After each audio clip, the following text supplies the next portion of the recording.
नमस्कार, मैं हूं श्री नारायण तिवारी और आप देख रहे हैं नेशनल न्यूज। आज चर्चा बांग्लादेश में जो हिंदुओं पर अत्याचार हो रहा है उस पर है। बांग्लादेश में हिंदुओं के घर जलाए जा रहे हैं, उन्हें पीट पीट कर मारा जा रहा है, गर्दन काटे जा रहे हैं, हलाल किया जा रहा है, उनकी महिलाओं के साथ बदतमीजियां हो रही हैं, दुराचार हो रहा है, बलात्कार हो रहा है, उनकी संपत्ति लूटी जा रही है, हिंदू मंदिरों को तोड़ा जा रहा है, देवी देवताओं की मूर्तियां विभंजित की जा रही है, तोड़ी जा रही हैं। लेकिन बांग्लादेश सरकार कुछ नहीं कर पा रही है। वहाँ के जिहादी, वहाँ के आतंकवादी यह सब काम कर रहे हैं। इस बात को बांग्लादेश सरकार के मंत्री ने भी स्वीकार किया है, बांग्लादेश ने भी स्वीकार किया है कि ये काम बांग्लादेश के सभ्य नागरिकों का नहीं है, ये जिहादी तत्व हैं, आतंकवादी हैं, यह काम कर रहे हैं। लेकिन चर्चा जो करने जा रहा हूं वो यह है कि बांग्लादेश की सरकार उन पर नियंत्रण क्यों नहीं करती। अल्पसंख्यकों की रक्षा करना उनकी जिम्मेदारी है। सही है कि वहां अल्पसंख्यक भाग भाग कर भारत आ रहे हैं, वहां के हिंदू जिस तरह से प्रताड़ित किए जा रहे हैं, हिंदू लड़कियों को पकड़कर जबरन बलात्कार करना, जबरन शादियां करना, निकाह कर लेना जो चल रहा है, इससे पीड़ित हिंदू भाग के हिंदुस्तान भाग के आ रहे हो, बांग्लादेश छोड़ रहे हैं, अपनी बसी बसाई गृहस्थी छोड़कर भाग रहे हैं। यह कड़वा सच है। इसमें तथ्य जरा सा भी झूठ नहीं है, रंचमात झूठ नहीं है। 100% तथ्य है कि बांग्लादेश हिंदुओं का रहने लायक नहीं रह गया है। जिस तरह से पाकिस्तान नहीं है उस तरह से बांग्लादेश भी नहीं रहा है। उसका कारण है कि जो पाकिस्तान की ISI है वह आतंकवादियों को बांग्लादेश में जब भेज करके वहां के हिंदुओं पर दुराचार करवा रही है। बांग्लादेश के नागरिकों को बहला फुसलाकर अपने जाल में फंसाकर हिंदुओं के खिलाफ भड़का रही है। दुर्गा पूजा के दौरान, नवरात्रि के दौरान जिस तरह से दुर्गा पंडालों में घुस करके मूर्तियां तोड़ी गई, लोगों को मारा गया, बच्चियों के साथ बलात्कार हुए, कत्लेआम हुआ, यह शर्मनाक तो है ही है, लेकिन बांग्लादेश सरकार के लिए डूब मरने जैसी बात है। सरकार नाम की कोई चीज वहां है ऐसा दिखा ही नहीं। पुलिस खड़ी थी और उनके सामने दुराचार हो रहा था, तोड़ फोड़ हो रहा था, वीडियो बनाए जा रहे थे, अत्याचार हो रहा था। कई वीडियो ऐसे आए हैं जिन्हें हम दिखा नहीं सकते। जिस तरह से बकरे को काटते हैं, हलाल करते हैं, उस तरह से इंसान को हलाल कर रहे थे, गर्दन काट के छोड़ दे रहे, तड़प रहा था इंसान। ऐसे वीडियोस वायरल हो रहे हैं। ये हुआ क्यों? इसके पीछे राज क्या है? इसके पीछे यह है कि वहां एक अफवाह फैलाया गया कि दुर्गा पूजा मंडप में किसी एक जगह ऐसा अफवाह फैलाया गया कि वहां पवित्र धर्म ग्रंथ कुरान का अपमान हुआ। सच्चाई कुछ भी नहीं थी। कहां, किस मंडप में हुआ, किस जगह पर हुआ, कोई उसका अता पता नहीं। बस ये अफवाह फैला दी गई। अफवाह हो सकता है पाकिस्तान के ISI वाले फैलाए हों, पाकिस्तान के ISI के टुकड़े पल रहे वहां के आतंकवादी फैलाए हों, लेकिन अफवाह फैली। इसके बाद बिना वेरीफाई किए झुंड निकला, पंडालों में जा जाकर मूर्तियां तोड़ने लगा, तोड़फोड़ करने लगा, नरसंहार शुरू कर दिया, हत्याएं शुरू कर दिया, बलात्कार शुरू कर दिया। सब हो रहा है, सब कुछ हुआ जो नहीं होना चाहिए था। और पुलिस मूक दृष्टा बनी रही। भीड़ झुंड इतनी बड़ी संख्या में था कि उसे नियंत्रण करना मुश्किल था, जो उस समय की पुलिस थी। खैर बाद में सेना आ गई, बाद में वहां बड़े पैमाने पर रिजर्व फोर्स आ गई, थोड़ा सा नियंत्रण हुआ, लेकिन तब तक भारी नरसंहार हो गया था। बुधवार को यह शुरू हुआ और इसके बाद रविवार के दिन तो वहां उस 2 जगहों पर, पीरगंज और रंगपुर में जाकर के पूरे दोनों गांव को जला दिया। कितने मरे, कितने घायल हुए, कितने झुलसे, अभी इस पर कोई भी स्पष्ट टिप्पणी, स्पष्ट बयान नहीं आया है। सरकार की ओर से कुछ नहीं कहा गया है। पुलिस तो मौन बन गई है, मूकदृष्टा बन गई है, वो कुछ नहीं बोल रही है। क्योंकि बोले क्यों? पुलिस में भी उस तरह के लोग, पुलिस में भी उस तरह के असामाजिक तत्व हैं जो ऐसे दंगाइयों को समर्थन दे रहे थे, समर्थन कर रहे हैं। हजारों घर जलाए गए उस 2 दिन रविवार को, और सैकड़ों हत्याओं की आशंका है। और सबसे बड़ी बात है, इधर रविवार को घर जल रहे थे और उधर उनके भाई, वहां की प्रधानमंत्री शेख हसीना के भाई शेख रसेल के जन्मदिन पर जश्न हो रहा था। उस पर लेखिका तस्लीमा नरसीन ने लिखा है, ट्वीट किया है कि रोम जल रहा था और वहां वो बंसुरी, उनका शासक बंसुरी बजा रहा था। इस तरह से उन्होंने ट्वीट किया, जिस पर मतलब ये नीरो के रूप में वहां शेख हसीना को उद्धृत किया हुआ है कि रोम जल रहा है और नीरो बंसुरी बजा रहा है। तो ऐसे बांग्लादेश में हिंदू बहुल बस्तियां जल रही हैं और शेख हसीना अपने भाई का जन्मदिन मना रही हैं। इस तरह से तस्लीमा नसरीन ने लिखा है, जिस पर विवाद बढ़ेगा ही।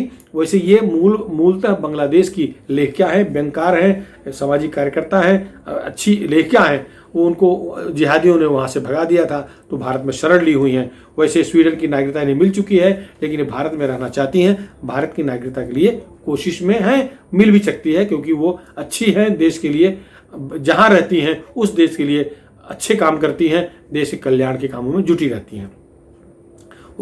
बांग्लादेश में जिस तरह से नरसंहार हुआ है, कहने के लिए कह रहे हैं 3 मरे 60 घायल, ये रविवार की बात है, लेकिन इसके अलावा रोज दंगे हो रहे हैं, रोज हिंदू बस्ती हमले हो रहे हैं। अब तक की जो सूचनाएं हैं उसके मुताबिक चटगांव, बांसखाली, कॉकस बाजार, फेकुआ, शिवगंज, चपाई नवाबगंज समेत 80 गांव जला दिए गए हैं। इन 80 गांव में हिंदू बस्तियां थी, ये सारे के सारे जला दिए गए हैं। अब कितने बचे होंगे वहाँ लोग, कितने मरे होंगे, आप अनुमान लगा सकते हैं। भीड़ आती है, चारों तरफ से घेर लेती है और पेट्रोल डालकर, डीजल डालकर, जो भी उपलब्ध ज्वलनशील रसायन है डाल करके आग लगा दे रही है, उसमें लोगों को फेंक दे रही है। ऐसा भी आरोप लगाया जा रहा है, ऐसा भी कहा जा रहा है। और सबसे दुर्भाग्य की बात है कि हिंदुस्तान की वो पार्टियां जो धर्मनिरपेक्ष बनती हैं, जो हिंदुस्तान में भाईचारा का नारा लगाती हैं, वो इस पर मौन धारण की हुई है। न कांग्रेस कुछ बोल रही है, न ओवैसी बंधु कुछ बोल रहे हैं, न समाजवादी कुछ बोल रही है, न बसपा कुछ बोल रही है, न आम आदमी पार्टी बोल रही है। कोई इस पर आवाज नहीं उठा रहा है। भारत सरकार ने अपने स्तर पर विरोध किया है और एक तरह से तैयारी दर्शाई है कि अब वहाँ के हिंदुओं की रक्षा के लिए जो उचित कदम उठाना होगा वो उठाएंगे। विश्व हिंदू परिषद भी कमजोर दिख रहा है, कहने के लिए विश्व हिंदू परिषद है। अब तक तो इनको वो पूरे भारत में जोश भर देना चाहिए था। अब तक विरोध का स्वर इतना मुखर हो जाना चाहिए था कि बांग्लादेश तक उसकी आवाज जाती, लेकिन वो उतना नहीं कर पाए। जरूर मंगलवार से थोड़ा शुरू किए हैं, लेकिन ये लेट हो चुका है। मूल झगड़ा बुधवार शुरू हुआ है, बुधवार से कल बुधवार हो जाएगा, 8 दिन हो गया है। अब तक तो विश्व हिंदू परिषद जो विश्व के हिंदुओं की रक्षा के लिए अपने को ठेकेदार समझता है, उसे इसमें कूद पड़ना चाहिए था। ठीक है, बांग्लादेश अलग देश है तो कम से कम भारत सरकार के पर दबाव डालने के लिए कुछ करना चाहिए था। वैसे भारत सरकार अपने स्तर पर जो कर रहा है कर ही रही है, लेकिन जनता में वो जो नेता, जो नकली नेता हैं, जो यहाँ भाईचारे की दुहाई देते हैं, उन भाईचारे की दुहाई देने वाले नेताओं के घर के सामने, ऑफिस सामने प्रदर्शन करना चाहिए था विष्णु परिषद को, अथवा सारे भारतीयों को करना चाहिए कि वहां भाईचारा का नारा क्यों देने की जा नहीं रहे हैं। क्यों नहीं बांग्लादेश सरकार पर ऐसा दबाव बनाते कि वहां रह रहे हिंदुओं की रक्षा हो, वो कुछ करें। नहीं करेंगे तो उसका दुष्परिणाम पूरे विश्व में दिखेगा। ऐसी चेतावनी देनी चाहिए थी, लेकिन कुछ नहीं दिखा। दुर्भाग्य की बात है।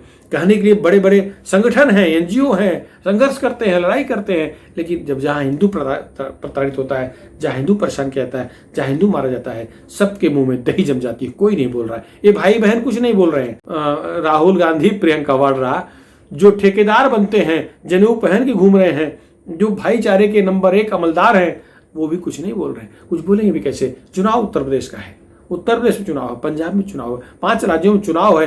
बोलेंगे तो माई बाप नाराज हो जाएंगे। जब सच्चाई यह है कि भारत का मुसलमान भी इस कुकृति से नाराज है, उसे कोई प्रसन्नता नहीं हो रही है। जो बांग्लादेश में हो रहा है, इससे कोई खुश नहीं है। लेकिन पॉलिटिकल पार्टियां इस डर से कुछ नहीं बोल रही हैं कि हिंदुस्तान के मुसलमान नाराज न हो जाएं, जबकि हिंदुस्तान के मुसलमान को वहां जो हो रहा है उससे नफरत है, उन्हें बुरा लग रहा है। लेकिन दुर्भाग्य देखिए क्या मजबूरी है राजनीतिक दलों की कि मुंह नहीं खोल रहे हैं। यहाँ भाईचारे का नारा जरूर देंगे। यहाँ अगर कोई एक वारदात हो जाए जिसमें अल्पसंख्यक पीड़ित दिखे तो बड़ी बड़ी घड़ियाली आंसू बहाने पहुंच जाएंगे, लेकिन वहाँ का अल्पसंख्यक पीड़ित है, इन्हें कुछ नहीं दिख रहा है, ये कुछ नहीं कर रहे हैं, बोल तक नहीं रहे हैं। मोमबत्ती मार्च करना चाहिए था, कम से कम वो भी नहीं कुछ हुआ। मोमबत्ती गिरोह भी गायब हो गई, चड्डी गैंग भी गायब है, कोई कुछ नहीं कर रहा है, क्योंकि बांग्लादेश में अत्याचार करने वाले, हत्याएं करने वाले मुसलमान हैं। तो ये तो तभी इनके मुंह से कुछ शब्द निकलेगा जब अत्याचार मुसलमान पर हो, चाहे जहां हो। विदेश में कुछ होता है तो भारत में उसका रिएक्शन होता है, पड़ोस में बांग्लादेश में कुछ हुआ उसका रिएक्शन नहीं दिख रहा है। कोई भी मुस्लिम संगठन इस बारे में निषेध करने के लिए मोर्चा नहीं निकाल रहा है, विरोध करने के लिए मोर्चा नहीं निकाल रहा है, कोई सब चुप है। हाँ, मुसलमानों को, अच्छे मुसलमानों को ये बुरा लग रहा है, खराब लग रहा है, वो इसकी निंदा कर रहे हैं। लेकिन राजनीतिक तौर पर जो नेता लोग हैं, राजनीतिक दल हैं जो मुसलमानों के ठेकेदार बने फिरते हैं, उनको सांप क्यों सूंघ गया है, वो क्यों नहीं विरोध कर रहे हैं, इस पर आश्चर्य व्यक्त किया जा रहा है। इधर बांग्लादेश में ये हुआ, पाकिस्तान में तो हिंदू लगभग समाप्त हो चुके हैं, 1% भी हिंदू नहीं बचे हैं, जब 21% हिंदू थे वहाँ जब भारत पाकिस्तान विभाजन हुआ था। आज ये स्थिति है कि नाम मात्र भी नहीं बचे हैं, और जो बचे हैं उनकी लड़कियों को जबरन पकड़ कर बलात्कार करते हैं, जबरन उनसे निकाह कर लेते हैं। तो जो बचे हैं वो भाग जा रहे हैं या तो कन्वर्ट हो जा रहे हैं। कश्मीर में क्या हो रहा है, देखिए यहाँ ISI का हाथ केवल देश की सीमा के बाहर ही नहीं है, देश की सीमा के अंदर भी ISI अपना बुरी चाल चलने से बाज नहीं आ रही है। ISI कश्मीर में अब तक हमारे नौजवानों को शहादत मिली है, नौजवान हमारे शहीद हुए हैं इन पापियों के कुकृत्य के चलते। हमारी सेना उनसे लड़ रही है, घुसपैठ करके आए हैं और एकदम सामान्य लोगों को, गरीब लोगों को, जो गैर कश्मीरी हैं उनको मार रहे हैं। ऐसे सेना उनको ढूंढ रही है जो आतंकवादी हैं, जो पाकिस्तान से आए हैं। इसमें रोज मुठभेड़ हो रहा है, नौजवान हमारे शहीद हो गए हैं। वैसे अनुमान ये लगाया जा रहा है कि भारत सरकार, भारत की सेना पाकिस्तान को इसका सबक सिखाने की सोच रही है, रणनीति बना रही है। संभव है 2-4 दिन में एक अच्छी खबर फिर सुनाई पड़े, जिस तरह सर्जिकल स्ट्राइक हुआ है, भारतीय सेना ने पाकिस्तान में घुस के उनको रौंदा है, ऐसा कुछ फिर कर सकते हैं। और करना आवश्यक है, जब तक स्रोत नहीं जलेगा, स्रोत नहीं खत्म होगा, जहां से आतंकवादी आ रहे हैं, जहां से घुसपैठिए आ रहे हैं, तब तक इस पर नियंत्रण नहीं हो सकता। जो भारत सरकार, जो हमारी सेना रणनीति बना रही है, उस पर अमल करे, ऐसी हम सबकी इच्छा है। और ऐसा कुछ करे कि पाकिस्तान दोबारा भारत की तरफ आंखें तरेरने की हिम्मत न कर सके, साहस न कर सके। फिलहाल इस मुद्दे पर इतना ही। आपको हमारा वीडियो कैसा लगा, पसंद आया हो तो इसे शेयर करिएगा। और हाँ, अगर अभी तक आप हमारे चैनल को, नेशनल न्यूज चैनल को सब्सक्राइब न किए हो तो सब्सक्राइब जरूर कर लें। धन्यवाद।